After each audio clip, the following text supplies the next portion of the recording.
যতক্ষণ না পর্যন্ত আমাদের জেলা কমিটি, আমাদের উপজেলা কমিটি, আমাদের ইউনিয়ন কমিটিগুলোকে বাধ্য করা হবে যে 30-35% নারী যদি না থাকে সেই কমিটি পাস হবে না। সেই জায়গাটা যখন আমরা রাজনৈতিক দলগুলো যখন বাধ্য করবে তখনই কিন্তু আপনার রুট লেভেল থেকে উইমেন লিডারশিপ গ্রো করবে। তার আগে এটা খুবই সমস্যা।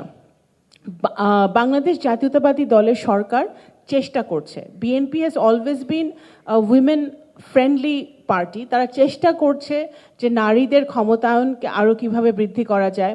আমাদের যে রিসেন্টলি বাজেট দেওয়া হয়েছে সেই বাজেটেও সরকারের এইবারের বাজেটেও কিন্তু আমি বলবো যে একটা নারী বান্ধব বাজেট হয়েছে। নারীদের জন্য নারী শিক্ষার জন্য অনেক উদ্যোগ নেওয়া হয়েছে। দেশনেত্রী বেগম খালেদা জিয়ার রেভলিউশনারি সিদ্ধান্ত ছিল নারী শিক্ষা অগ্রগতির জন্য ওনার যেই ডিসিশনগুলো সেগুলো তো আমরা সকলে জানি।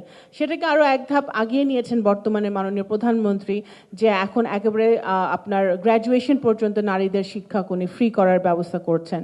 জেডআই ওয়াটার ট্যাঙ্ক দিচ্ছে আজীবন ওয়ারেন্টি। জেডআই ওয়াটার ট্যাঙ্ক, পানির সুরক্ষায় টেকসই সমাধান।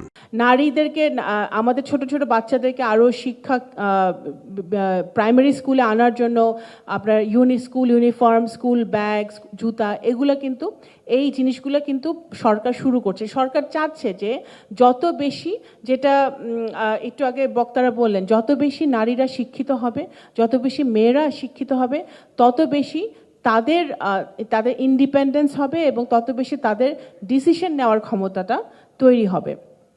Bangladesh is a of course as a test case scenario. আপনি দেখবেন যে আমাদের যে ফার্স্ট এক নম্বর যে রেমিটেন্স আর্নার সেটা কি আরএমজি, গার্মেন্টস, টেক্সটাইল।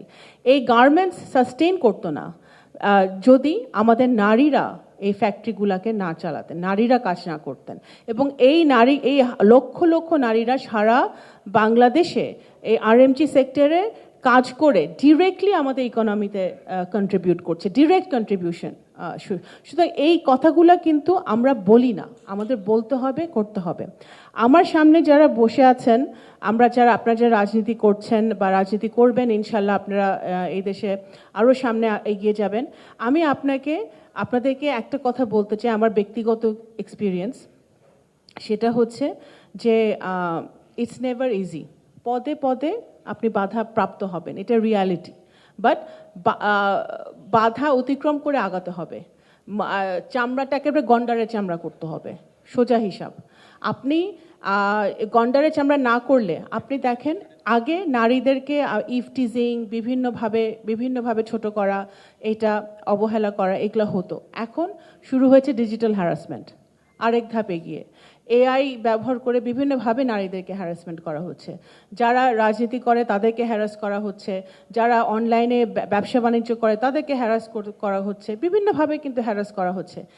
এই জিনিসগুলো মোকাবেলা করতে হলে আমরা একা পারবো না, রাষ্ট্রের কিছু দায়িত্ব আছে, সরকারেরও কিছু দায়িত্ব আছে এবং রাষ্ট্র এবং সরকার সেই দায়িত্বগুলো পালনের জন্য চেষ্টা করছে।